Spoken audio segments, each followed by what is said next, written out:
come out here, the reincarnation.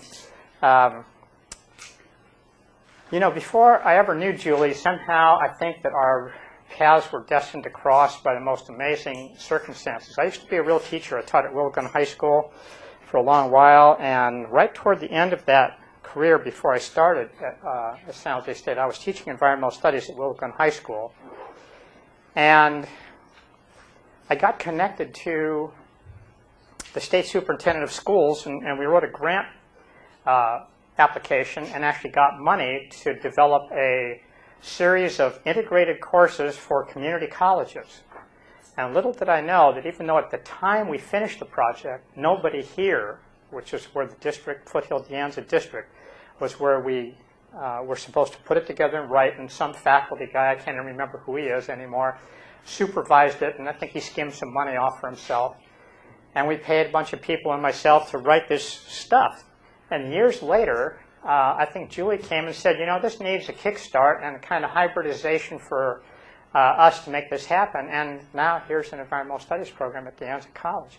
I won't say that this is the program that we wrote up, but at least De Anza has the sort of outstanding reputation in my mind, unique reputation of being probably the premier environmental studies program in California. I just cannot tell you, after teaching at San Jose State for as long as I did, and the fact that we're in an area for our office, faculty offices and seminar room that's half the size of this room and has never changed in that whole time, and these folks have put together the Kirsch Center, 2 stories, passive solar. I mean, it's just incredible.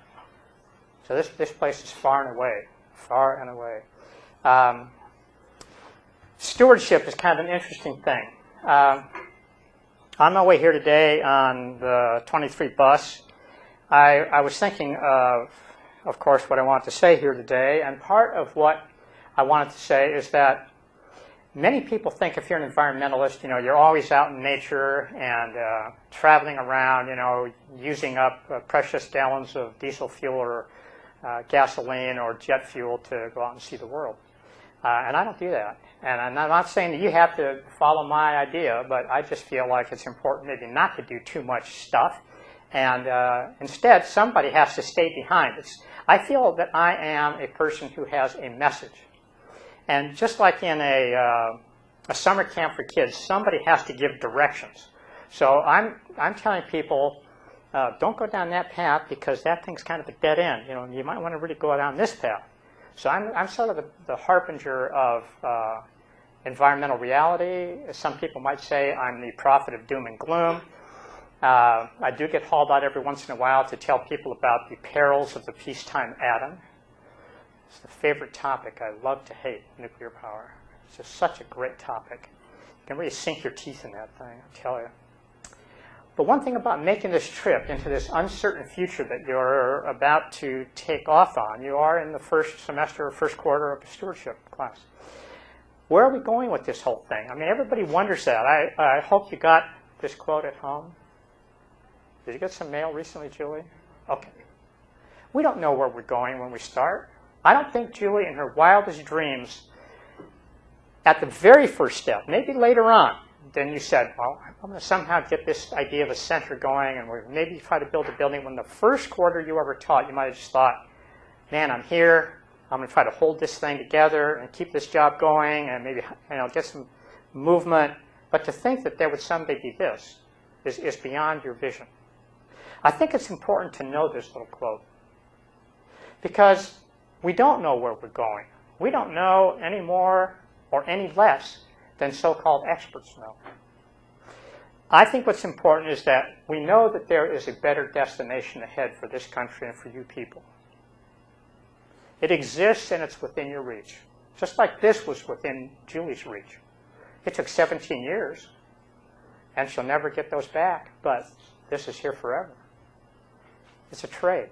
Everything you do is going to be a trade. If you want to care for the earth, you can't be too selfish. In fact, you probably can't be selfish at all.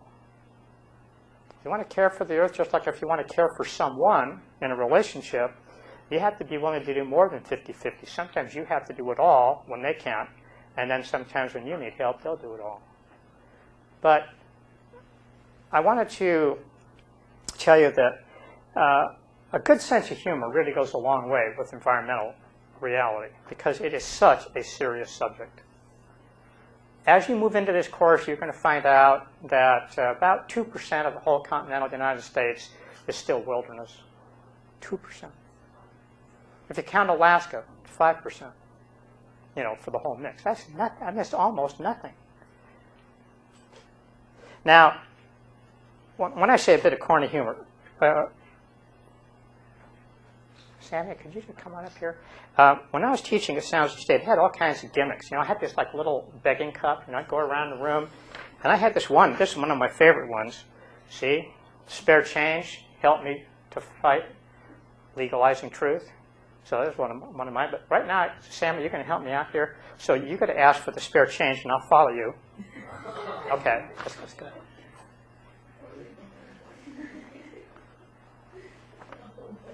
Okay, that's good. We got them. All right. Nobody has any money, but they never do. That's all right. Just get a few smiles. That's all we need. Well, how can you legalize the truth? That seems kind of like a crazy idea, but legalizing the truth, I think that's what environmental studies is. This is a true story of what's really happening to your country, what's happened to it in the past, who fought for it, who fought against it, to exploit it for resources. You see, some people see lakes and only see waterfront lots. Some people see beautiful stands of wilderness and timber and think board feet of lumber. Some people see orchards and fruit trees and think urban sprawl. I lived through it. How old are you people in here? About 18 to 80? That's good. All right. Well, way back when I was 18, you could walk through orchards. Kids, teenagers could, have jobs picking fruit, packing apricots, cutting apricots, picking prunes, string beans, strawberries. There are none. There are no orchards operating on a commercial basis in this county anymore. There are no canneries that are still operating. There are no truck farms, little strawberry fields. None. So we traded. We traded what once fed people. And when I was really young, back when I first moved out here from the east, like thousands and then millions did, Santa Clara County produced half the fruit in the whole world. This is beautiful, fertile soil, which has now been pretty much paved, made into urban development, electronics industries. And that's a trade. You've got all this stuff here, and all you have gizmo phones and TVs and computers, and Julie's got me wearing this thing here, and it's all a trade. You just have to decide, is it worth the trade? When you're a kid, you think of trade, like when you're in third grade and you have lunch, and you're out there and you're talking to your friend, you say, hey, what's that kind of sandwich you're eating? I'll tell you what, I'll give you a whole peanut butter sandwich if you give me half that tuna sandwich. So you think it's fair to get a whole sandwich, and I think it's fair to get half the tuna because I like it better than the peanut butter and jelly. So we trade. That's equal. But you have to learn that there's a vocabulary going to be coming at you, sort of like a fast-moving train in the wrong direction, right on you. And the vocabulary has terms like trade-off. A trade-off. Well, you see, when we build this factory here, or when we do this is a trade. And you say, well, wait a minute. You're gaining something, we're losing something. How's that a trade? Somebody says, well, we have to accept a small amount of progress, and the changes that come with it, that's just the way things are. So we have to accept a small amount of air pollution or a small amount of damage to human health in order for there to be progress and prosperity. Now, I'm not a libertarian, and I'm not a Republican, and I'm not too crazy, but I don't think that it's too far afield to say that when the founders of this country wrote the Declaration of Independence and dedicated that document and their lives to that cause, that document says that they were pledging their lives and fortunes for the sake of life, liberty, and the pursuit of happiness. Now, what makes people happy is maybe at the root of the problem. For some people, happiness means making a lot of money or being important, like running a company, or just being their own boss, even if it's just a little mom-and-pop operation, carpet cleaning, or like what I do and what Stuart does. We design solar homes, and Stuart really does the building of them too. Or teaching. So you're your own boss. But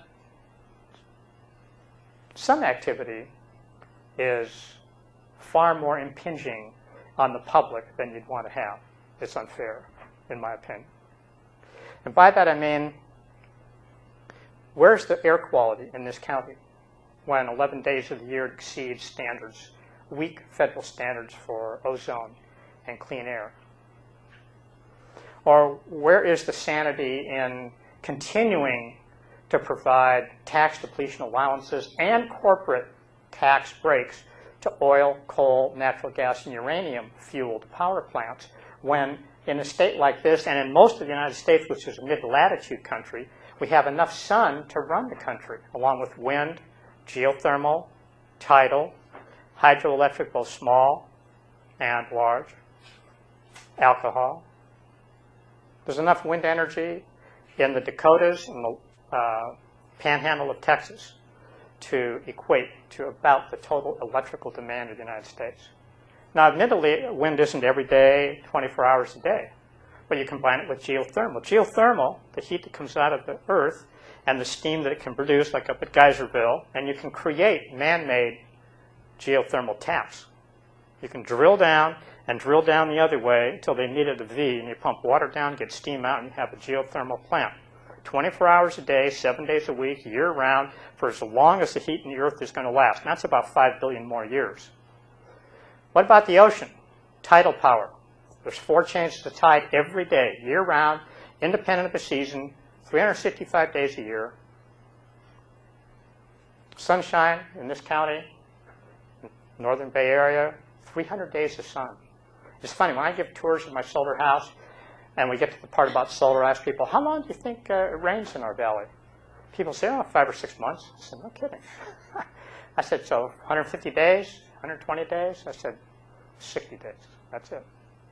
Well, last year wasn't even that. Now, what is stewardship about? It depends who you talk to.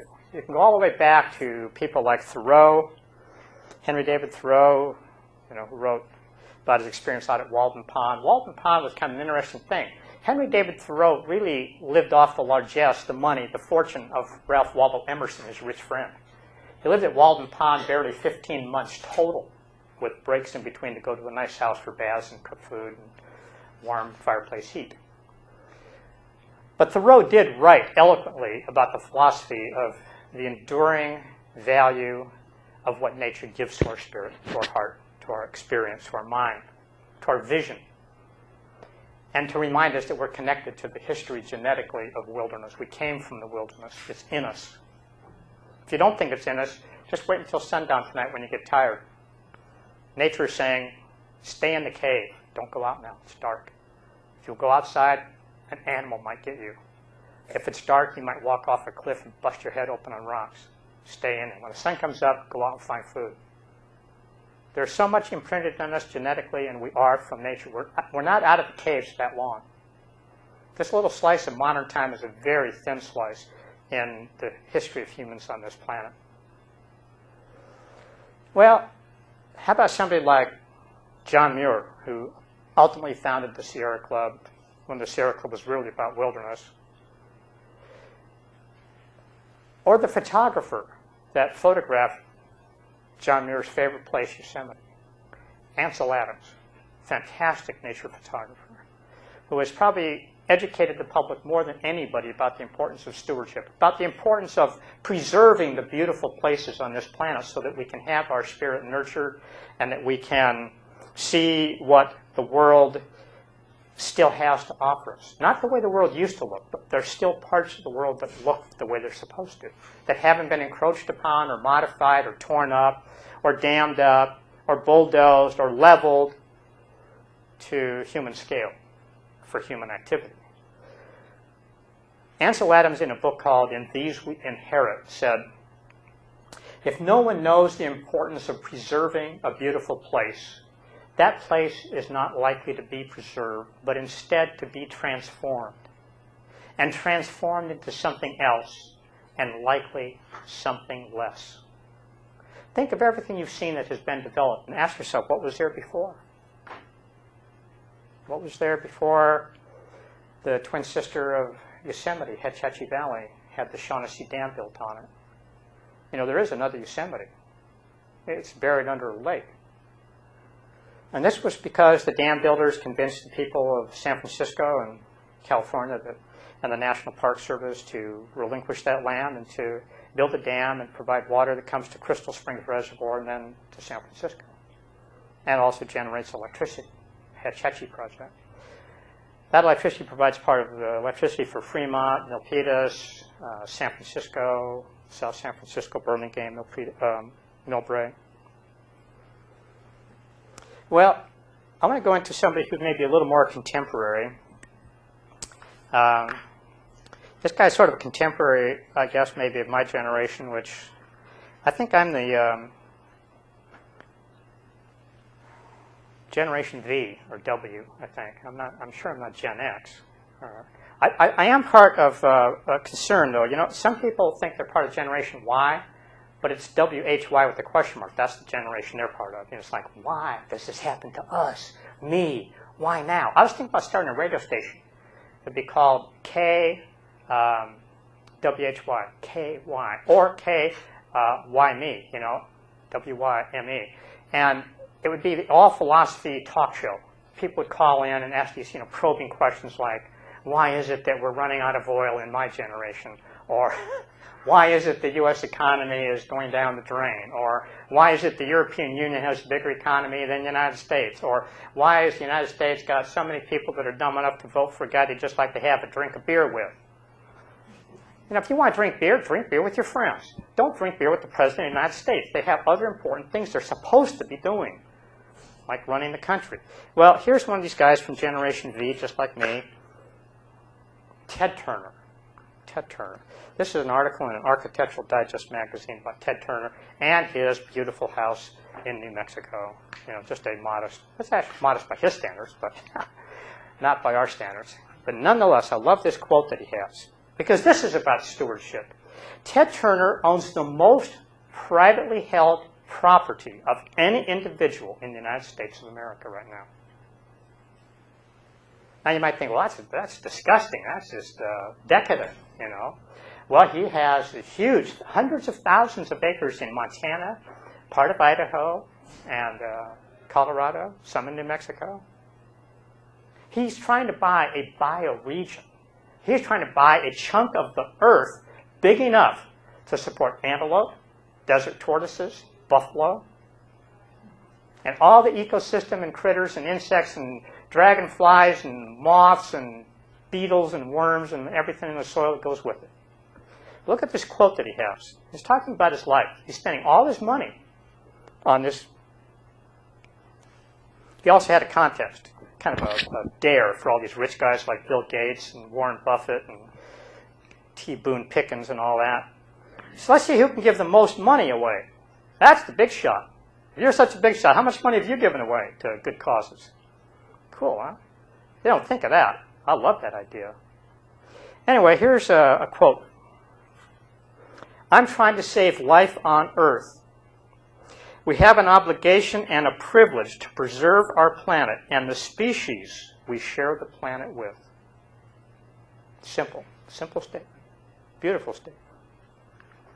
So he's got this huge facility out there, huge open country. And he's the steward of that. Steward, he's the caretaker. He's the protector. He's the person that has a vision and purpose. And I think that probably the most important thing that comes out of maybe this class of stewardship is that you begin to go through a personal evolution where you say to yourself, you know, this is my generation's thing. And to give you some encouragement, I know that Julie will tell you, but it's also her generation's thing. She doesn't tell you, I'm sure, she doesn't say, you folks are going to have to solve these things. She's saying, I bet, we're doing these things. And that's what I try to do with my students. You can't foist it off on somebody else. Don't, at this age, whatever age you are in this room, 18 to 80, don't tell some young kids in the 5th grade, pick up litter, recycle, eat good food. Do it yourself. Teach by example. And do it all the way until you die. There is no cutoff time. There is no retirement from this job. Sounds serious? It is. It's plenty serious. Now, there's also a light side of this. I like to think of this as patriotism. in the best sense of the word, stewardship is patriotism. If you love this land, then you will remember a quote by Karl Schurz, S-C-H-U-R-Z, Karl Schurz. He was a German immigrant. He would have been the head of the National Forests, except Teddy Roosevelt hadn't gotten elected yet, and we hadn't created the National Forest yet. But he did run what is essentially the predecessor to the National Forest Service, U.S. Forest Service. But he was questioned about his policies in trying to run this forested land, trying to restrict cutting of timber and preserve tracts of it that were unique in many ways, either for their wildlife or slope or river basins they were protecting. And when they questioned his allegiance to the United States, because of his thick German accent, he had just come over maybe a decade before, he was giving a delivery of a presentation to Congress about protecting, both conserving and preserving. And I want to get some terminology in a minute here. But part of his speech is probably the most maligned and misunderstood of all little phrases that people know about. Many of you have heard the phrase, maybe during the Vietnam War. If you're too young for that to have happened in your life experience, then maybe your folks would know it, or you've read about people who will argue and say, well, when you're arguing with them, they'll say, look, it's our country, right or wrong. If you don't like it, get out. It was sort of like love it or leave it. Well, the Indians used to have this saying, love it or give it back. But anyway, Karl Schurz said, my country, right or wrong, when right to be kept right, when wrong to be set right. And I think that is at the heart of a patriotic perspective. When you see things that you don't agree with, do not be timid. Speak your mind even if your voice shakes. Even if not accustomed to public interaction, to talking in front of a group, to voicing your opinion with other people. Practice on the bus. Eventually the people get off and you can just, calm down and relax. Then when the next bunch of people get on the bus, try it again. You can try it with your classmates. You can try it out there in the quad. You can try it after school. You can try it at a bar. Just don't try it with drunk people because they're always the most obnoxious and irrational. Whereas everybody else is just irrational. So you have to know your facts. You have to know your facts. Do not exaggerate what you learn in this class. These facts do not need any exaggeration to be mind-numbingly discouraging or call for immediate action or call for support by every citizen. Now there's this little funny quote here I came across. It must be from it's from a cooking magazine right here, some kind of a fresh and in season. But on the backside, jokes about people with food. Now, let's see, what is one of these? Oh yes, every wife ought to know her husband's favorite dish and which restaurant serves it. That's a good one. But the one I like best about patriotism is this one. This is from some woman who I think is a humorist, Irma Bombach. You have to love a nation that celebrates its independence every July 4, not with a parade of guns, tanks, and soldiers who file by the White House in a show of strength and muscle, but with family picnics where kids throw frisbees, the potato salad gets iffy, and the flies die from happiness. You may think you have overeaten, but it's patriotism. Yeah, it's patriotism. Well, stuff is perspective. Let me show you what I mean by that. Terminology. I hope my baldness doesn't give anybody a glaring, blinding flash of light, but maybe you have flashing insight. You know what I mean? It's like, he made it crystal clear. It's just, I got it. All right, here's the early stage of environmental determinism.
This is a really tough one.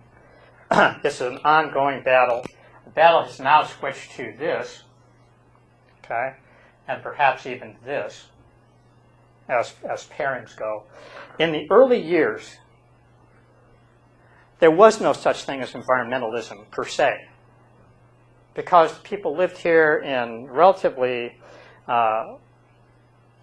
small numbers, although this is widely misunderstood. If you want to get an idea that there were more people here than what people mostly have written about for native populations, there's a wonderful book I'm just getting into called 1491. What a precious title. What a choice of title. This book is everything about the Americas, what we call Canada, U.S., Central America, South America.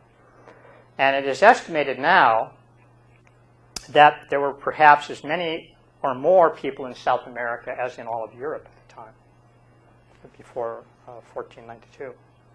Now, evidence for that are in ruins that are just being discovered only by aerial photography. And this is a new level of stewardship, and we'll get to that in a little bit. But the native people were first wiped out by disease.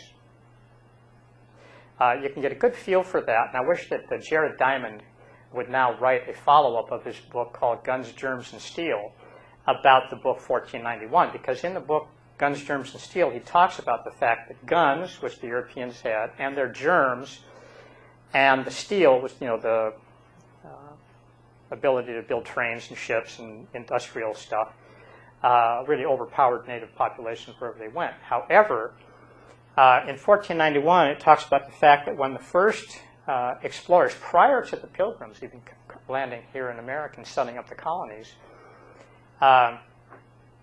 people had come to the Americas and actually taken native people back to Europe as slaves, or exhibition for making money off exploiting these people as a novelty.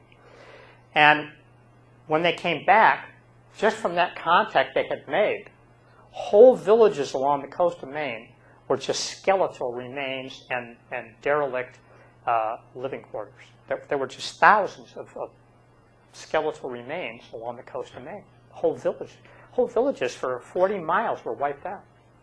And this was part of the sort of epidemic of European disease for which there were no antigens in this population. They had never been exposed to this, to these forms of European disease. So, but nonetheless, the Native Americans, of course, would want to have preserved their way of life, not knowing what was coming.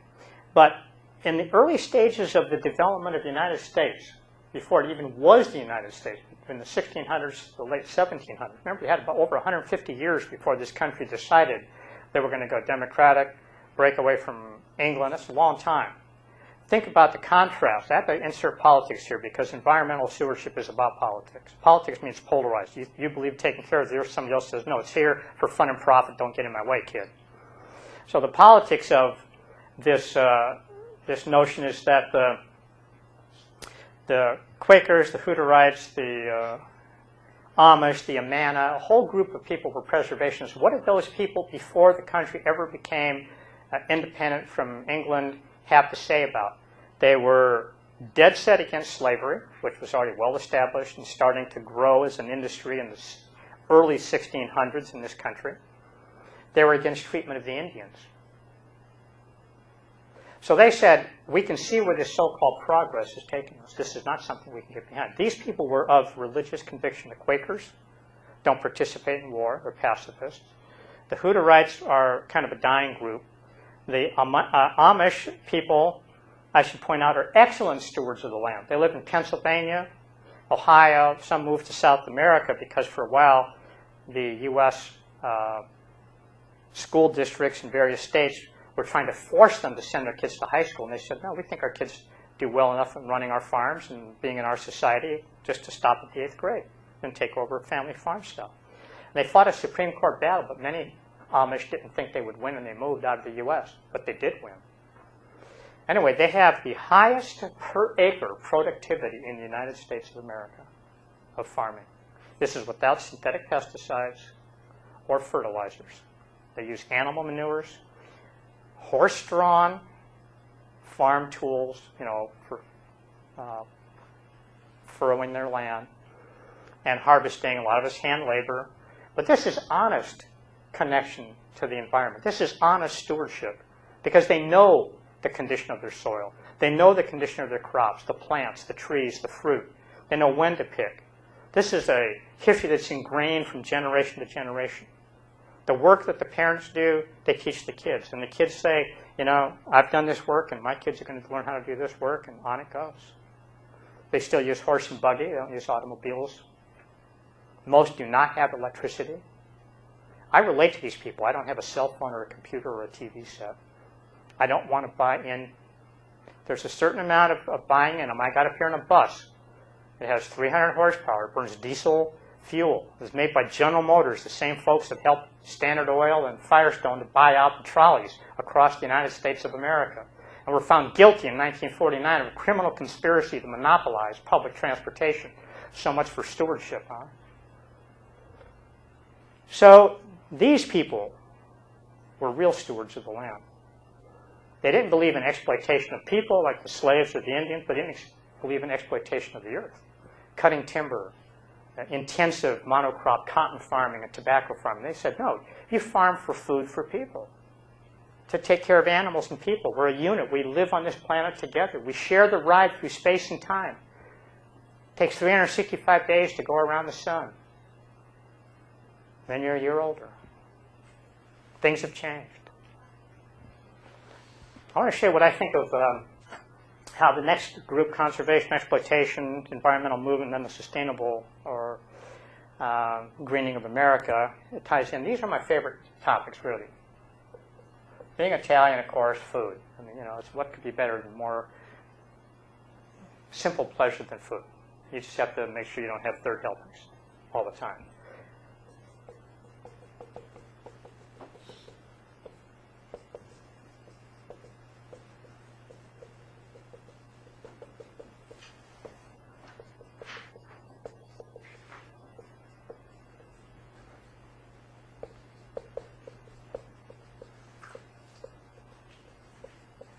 Now this contains the biology part. This contains all the wildlife, the ecosystems, the plants, the soil, the food chain, the predator-prey relationship.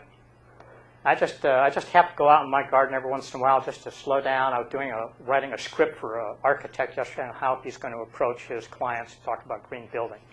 I just stood there, and this hummingbird flew in, and down at the far end was this dragonfly, and I think, oh, they're just so beautiful. Dragonflies are just the most graceful thing. You know, you got wings that look like silk. Or no, you're thinner than silk. It's like the glass or thin cellophane or something. And you know, microprocessors that can do all kinds of stuff in a millionth of a second. I have a plant called blue willow. It's about this high, real thin stalks like spaghetti almost. They're just so delicate. And this thing's just, you know, if there's just a mildest wind, these things are bouncing back and forth like this. They have little blue flowers the size of your fingernail.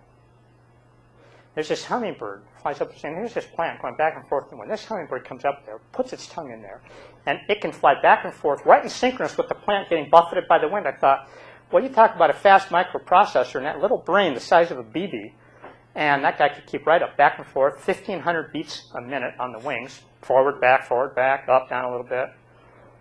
Miraculous. And that's just a hummingbird. You know, I mean, there's like a trillion miracles all around us. That's this part. But food. I have a slogan. Vote with your fork. Vote with your fork. When you eat, you are making a statement about what you believe is okay to do to the planet Earth and do to animals to get food in you. Right? If you love animals and you think they have spirit and they have beauty and they deserve freedom to move around, don't eat them. Become a vegan. If that somehow in your mind you have a distinction that there are farm-raised animals for human food, and that's okay, and then there are animals and birds and reptiles that are in nature and they don't get used for food, and that's your distinction, and you can do that. And that's a choice. Everything's a choice. And it's like Little Richard. You can be anything, you can do anything in the USA. Isn't it true? You can do anything. Just choose what you want. You can go out with somebody, you can go out with somebody of color. Oh my God. You know, I'll bet you a couple of generations ago, your parents would have just blown a gasket over that idea. You could live together without being married. Oh my gosh, think of that. Well, you could vote now when you're only 18. Some people still think that's a bad idea. I think it's a bad idea to have people vote that are over 40. All right, let's go back here a little farther. Conservation. See, when we didn't, is this thing in the way here? I could smash it. Okay. I'm just kidding. Conservation is trying to save the pieces.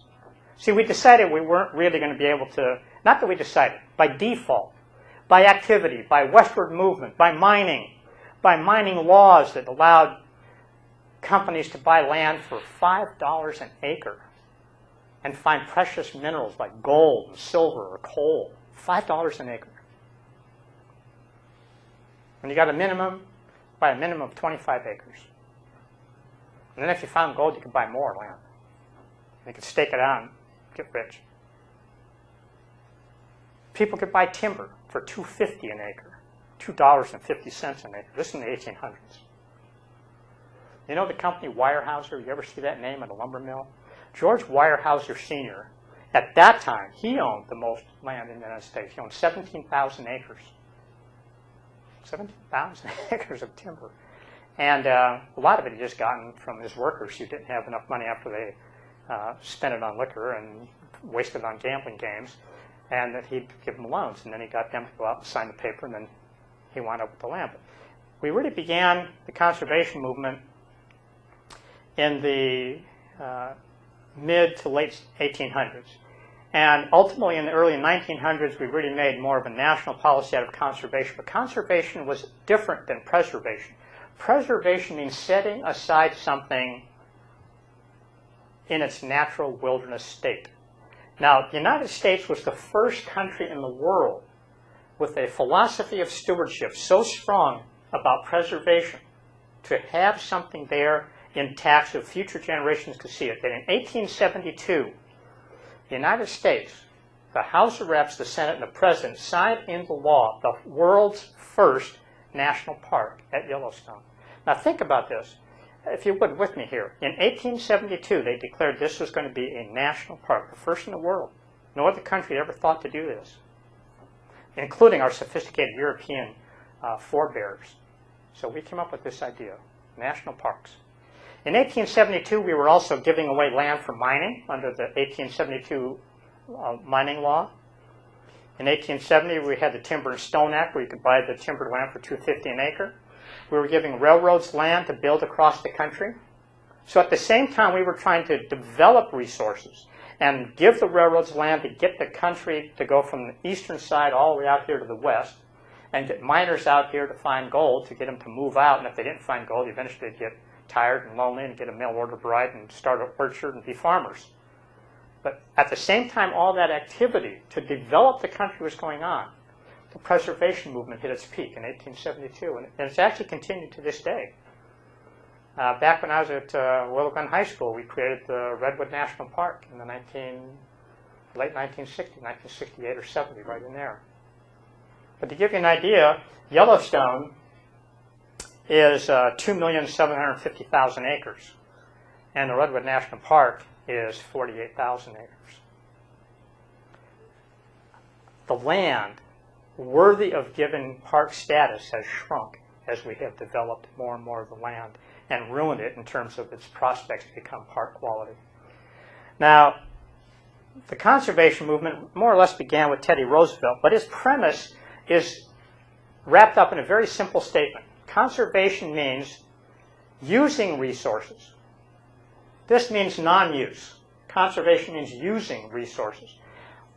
Exactly how does Roosevelt and how did others in the conservation movement define that? It was that we would use resources for the greatest good, for the greatest amount of time, for the most people.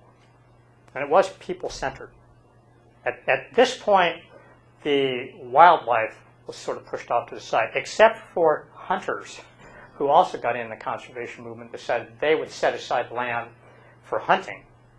And so you have Ducks Unlimited and other organizations, Trouts Unlimited, where they actually stock land, buy land to not preserve it, but use it. They'll use it for farming and wetlands and grow rice. And then when the ducks come, duck hunters go out and get their take of ducks, and then the rest of the ducks fly to Mexico. But the conservation movement was the greatest good for the greatest number for the longest period of time. Now, at the same time, of course, exploitation, which began in the early development of this country to clear the land for farms, and then clear it for mining, and then for railroads, and then for manufacturing, and then for the auto industry, and then for World War II, and then the aviation industry, and the computer industry, and on it goes. And the space program, and cell phones, and iPods, and any gadget you can think of. I've never read this book. I think I should. I just love the title. I'm just enthralled with the title. It's the best title of a book I've ever heard. It's so fitting of the American dilemma about its environment. This book by Neil Postman is called Amusing Ourselves to Death. I couldn't think of a better phrase. It just sort of wraps it all up for me, amusing ourselves to death. But Neil Postman also wrote a book called The Disappearance of Childhood. Many people are now beginning to ask ourselves if in our headlong race to exploit resources, develop everything, we've built a generation of kids who are cut off from nature. Now there are books like The Last Child in Nature, or Nature Deficit Disorder. You know, kids don't get enough nature. They're in the house watching TV or playing video games, and they don't go outside very much because there is no outside to play in. Kids nowadays don't have orchards and open fields. You got a street, a sidewalk, and neighboring houses. That's it. Well, Neil Postman's book, The Disappearance of Childhood, has a beautiful quotation in it. And it's one that if any of you are planning, by chance, anybody in here planning on becoming a teacher? You got a good role model in the room. Think about it. Somebody's got to carry this message. Somebody's got to keep the flame alive. Do it. It's the best job you'll ever have. It's like the Peace Corps slogan. The hardest job you'll ever love. And also the best one. I used to tell people, like my friend Gary Clee, every beginning of a semester, I'd come in and say, hey, Gary, it's time to go. It's showtime. Oh, Frank, you're nuts. You know, we got to work again. I said, Gary, we even get paid to do this. Can you believe it? This is great.